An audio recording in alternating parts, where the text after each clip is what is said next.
On December 22nd, the Miami Dolphins' 1991 season came down to 60 minutes of football. Dolphins against the Jets, always a barn burner, and today will be no exception with all the marbles at stake for the final playoff spot, the final wild card spot in the American Football Conference. All right, it all boils down to this. We got to have it now. We're alive, baby. That's the important thing. We keep playing with this. Miami did have to have it, so they simply went out and took it.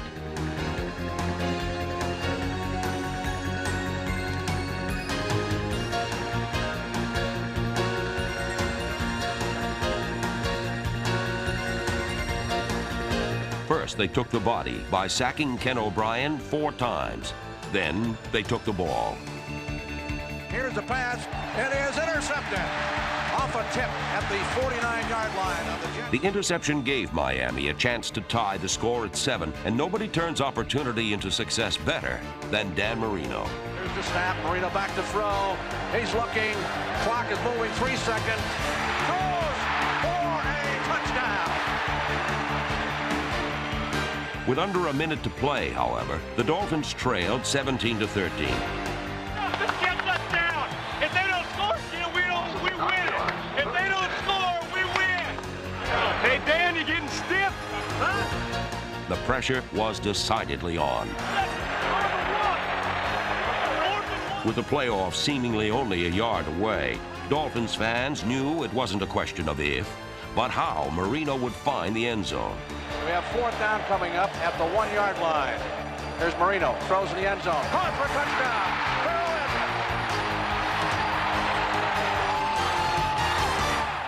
Bliss quickly ceded to disbelief, however, as the Jets sent the game into overtime, where a sweaty season of grace and gumption was vanquished by a single swing of a kicker's right leg. Here it is, set down, the kick is up.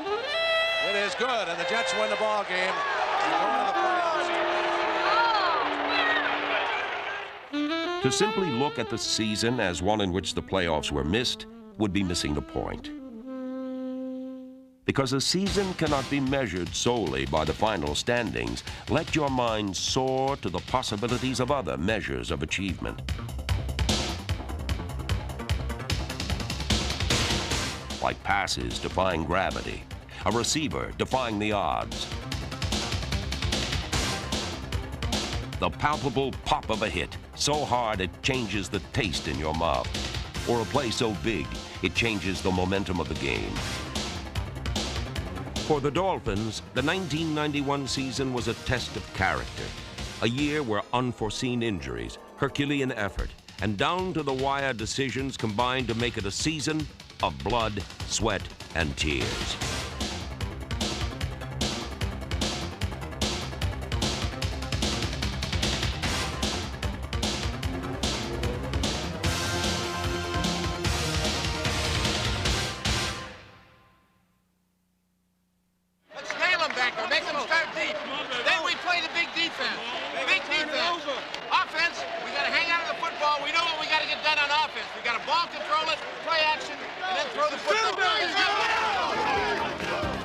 On opening day versus the Bills, Don Shula's charges heard and heeded, then wasted little time building a 14-0 lead. Here's the flea flicker coming up. Marino going deep to the far side of the field. Man down there, it is caught. Down at the 5-yard line, in for a touchdown. In for a touchdown goes Mark. With Buffalo forced to respect the run thanks to Mark Higgs' career-high 146 yards rushing, the Dolphins looked for new ways to exploit the pass.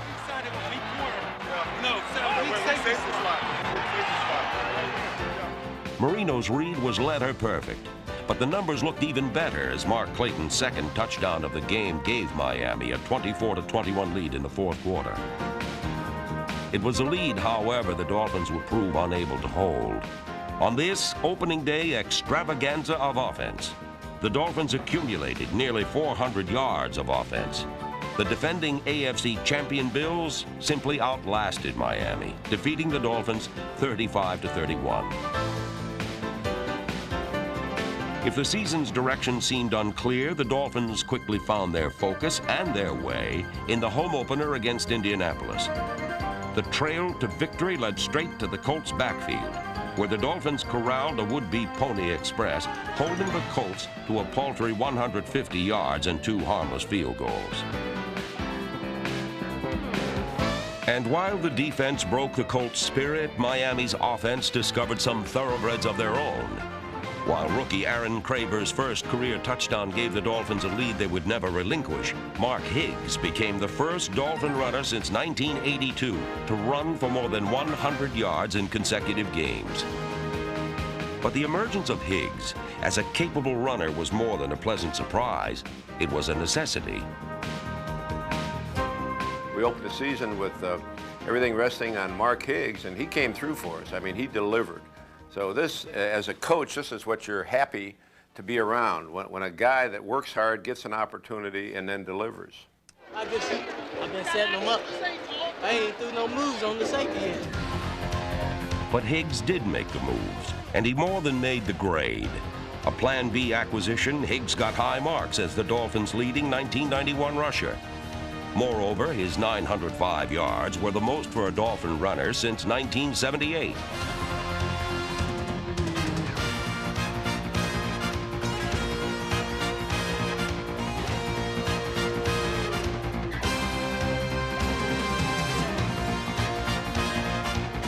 With the speed to turn the corner and the toughness to go over the top, Higgs was arguably the most pleasant surprise of the season. Still, Higgs isn't the only first-class back in Miami. Sammy Smith was slowed by injuries in 1991, but still managed to finish second on the team in rushing.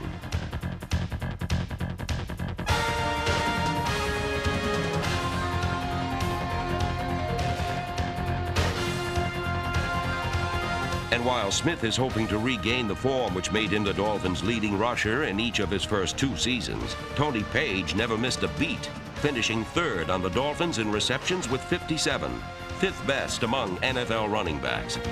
But it's hard blocking, enthusiasm, and leadership which make his value hard to articulate, but easy to appreciate. And while Tony Page does as much with his hands as his feet, in Week 4, Joe Robbie Stadium was anticipating quite a different sort of feat. Don Shula's 300th career win. Crowd really into it. Mikowski drops into the end zone to throw. Good protection. Now he fumbles the ball. Miami recovers for a touchdown. Chuck Klingbeil's recovery helped Miami even its record at 2-2, and more significantly, made Don Shula only the 2nd head coach in NFL history to record 300 wins. It's difficult to say which is more impressive, Shula's unabashed achievement or his humility. Well, I've never worried about numbers. They just naturally happen. You know, the numbers are nice, and knowing that you're in an exclusive club now at 300, is something that someday I'm sure I'm going to be proud of. Perhaps no other coach would be so modest in the face of such success. But perhaps that's part of why Shula has had so much success. Don Shula is concerned less with what he has accomplished than what he has still to accomplish. Quite frankly, as a teacher, motivator, and master of the game, Shula is without peer. Since 1970, the year Don Shula joined the Dolphins, Miami is the winningest franchise in all of professional sports. But for this future member of the Hall of Fame, win number 300 of his career was followed by loss number 3 of 1991. What Don Shula and the Dolphins needed was a win, and they got just that when they traveled to New England to take on the Patriots. The Dolphins simply dominated as Dan Marino threw 2 touchdown passes, and the defense collected 6 sacks and 2 turnovers. Miami's 20-10 victory evened their record at 3-3.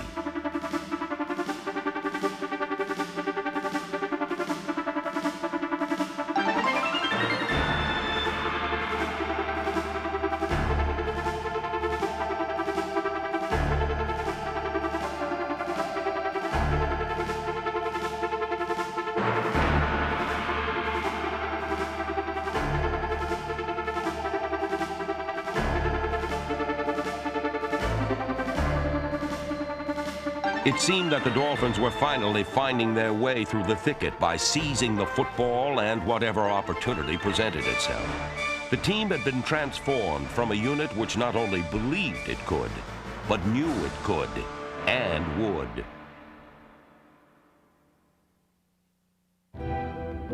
Injuries. They're every player's greatest fear and every team's worst nightmare. Here's a give off to Sammy Smith. He fumbles the football in the end zone, and the Oilers recover. I can't believe that lightning strikes. In 1991, fluke plays and a rash of injuries conspired against the Dolphins to turn a season of promise into one of pain. The final gruesome number included injuries to 12 starters who lost a combined 72 games. On offense, a battered offensive line deprived Dan Marino of his customary protection.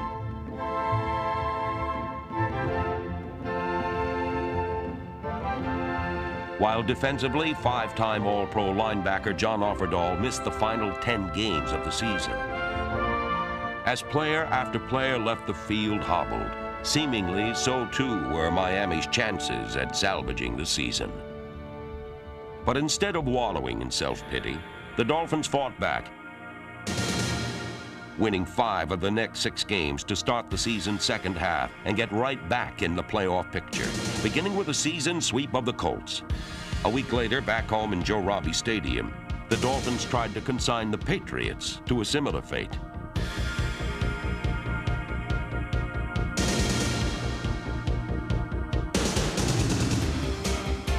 Dan Marino's 3 touchdown passes proved more than enough to overwhelm the Patriots, but on a star-spangled night, it was the defense which had a banner game by relentlessly pressuring and punishing Patriots.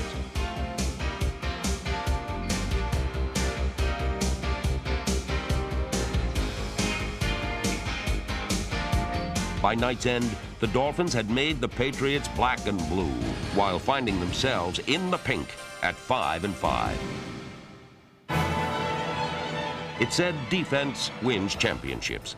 But what is rarely said about defense is that it's as much a matter of attitude as aptitude. And the 1991 version of the Dolphin defense certainly had the right attitude. Hit first and ask questions later.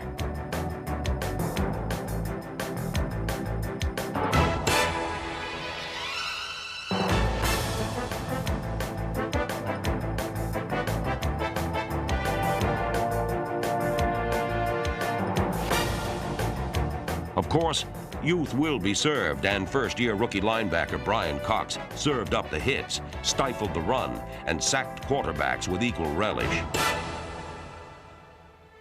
Just a rookie, this maestro of mayhem is only going to improve with age.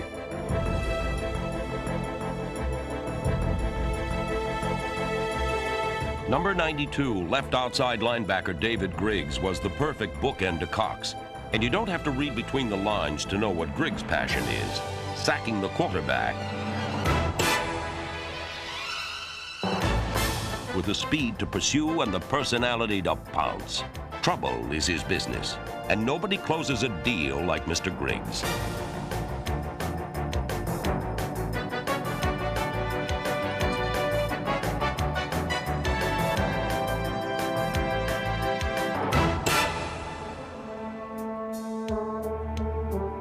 Number 37, J.B. Brown, Louis Oliver, number 25, Jarvis Williams, number 26, and Vesti Jackson are quickly becoming the key players on a secondary, which was the AFC's 4th best last season.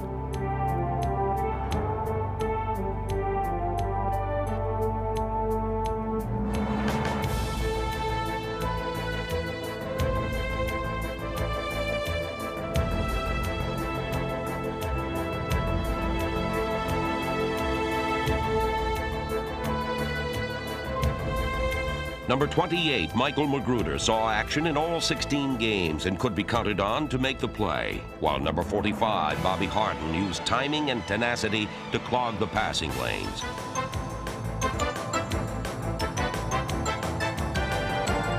Still, the B-2 bombers Louis Oliver and Jarvis Williams represent the ultimate in air defense.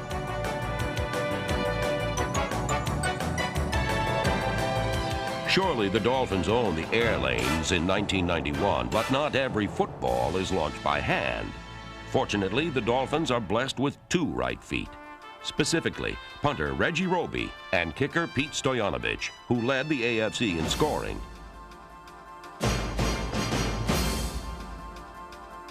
Roby led all NFL punters by averaging better than 45 yards per punt. And like the best, Roby was at his best near the goal line by pooching 17 kicks inside his opponent's 20. While Pete Stoyanovich, on the other foot, set a Dolphin team record by scoring 121 points. And in Week 13 against the Bears, it was the kicking game which ultimately decided the outcome. On a frost-bitten Soldier Field, with a howling wind and hostile crowd, the visiting Dolphins took the Bears' best shot, then beat the Bears at their own brutal game.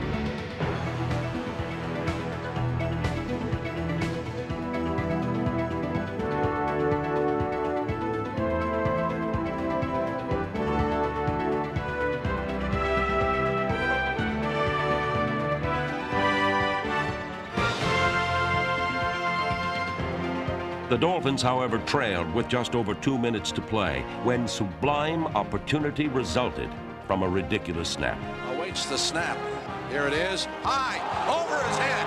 Buford will go back and grab the football, and the Dolphins, as the ball flips in the air, it's loose down inside the 5 at the 3-yard line, and Miami will come up with the ball. And the Dolphins come up with the biggest turnover of the ball game if they can get into the end zone for a touchdown. The test of a good team isn't whether they get an opportunity, but what they do with it. Here's the pass play. It is caught by Farrell Edmonds for a touchdown. Farrell Edmonds' touchdown sent the game to overtime, where from out of the pocket came something of a miracle.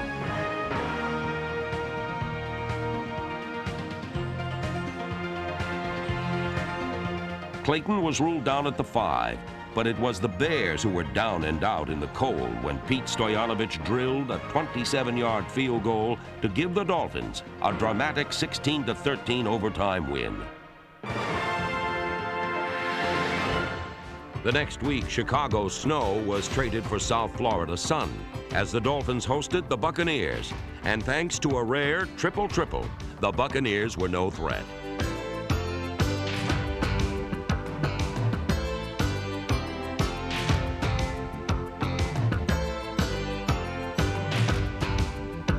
Tony Martin collected 100 yards receiving. Dan Marino threw for over 300 yards. And Mark Higgs ran for his third 100-yard game, helping the Dolphins win for the 5th time in 6 weeks.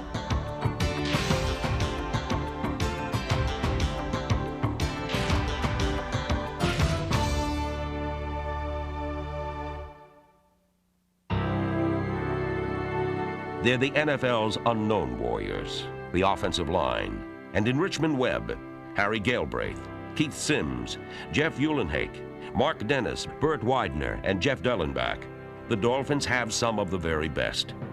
They were also able to answer the age-old metaphysical question of what happens when an immovable object, Keith Sims, meets an irresistible force, a Dan Marino pass. Let history show that the answer is a 9-yard completion.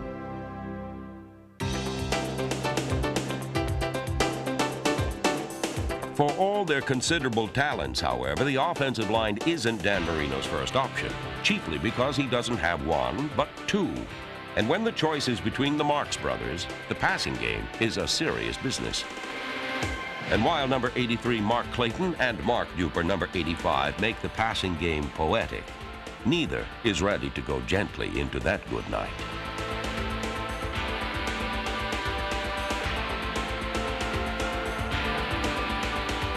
Well, they've been a big part of my success, you know, the Marx brothers, and any quarterback needs good receivers, and both of those guys have been very consistent for a long period of time, and I don't know what I'd do without them. No quarterback has ever relied on two receivers more, nor enjoyed as much continued success as Dan Marino has with Mark Clayton and Mark Duper.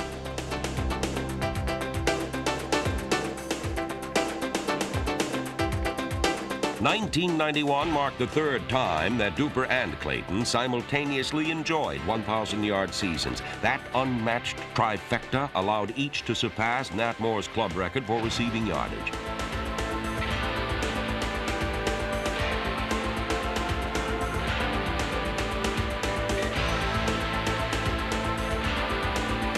What's more, both Duper and Clayton caught 70 passes, proving they know the long and the short of receiving. And sometime next season, each is almost certain to break Moore's team record for career receptions.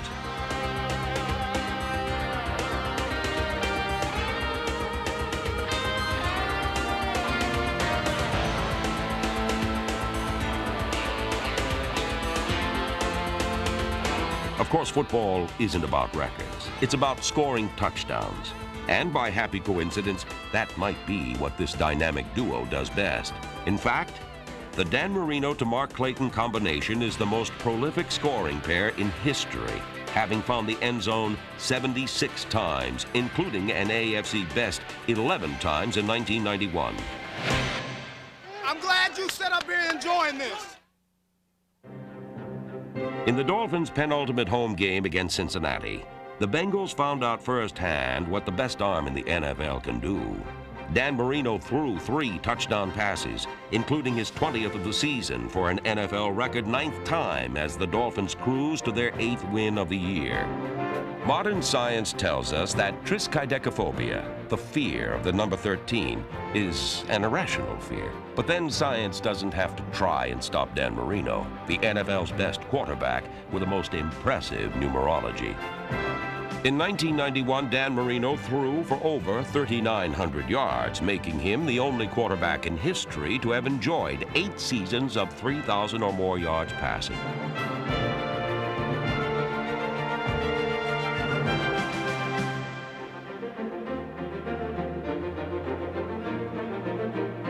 While Marino's remarkable numbers reveal quite a bit about his mastery, it's the marvel of his play in which fans revel.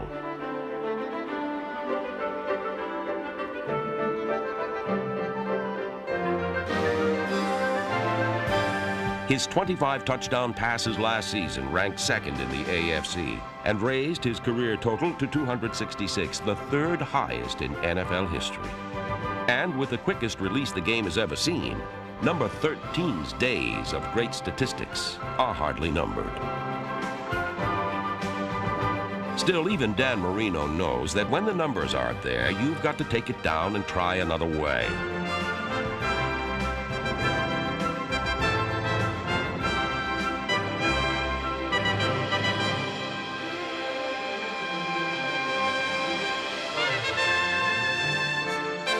And despite their second-half run, the Dolphins narrowly missed the playoffs. But the future is hardly dark for Miami, because every man who wears the aqua and orange is driven by a competitive fire.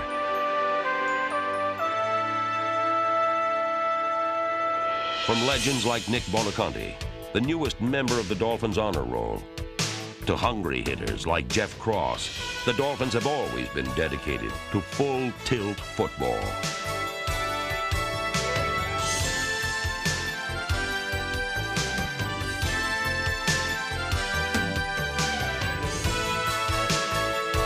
The Dolphins will be back next season, a year healthier, a year stronger, and even a year wiser.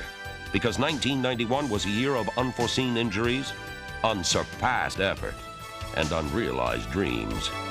A year of blood, sweat, and tears.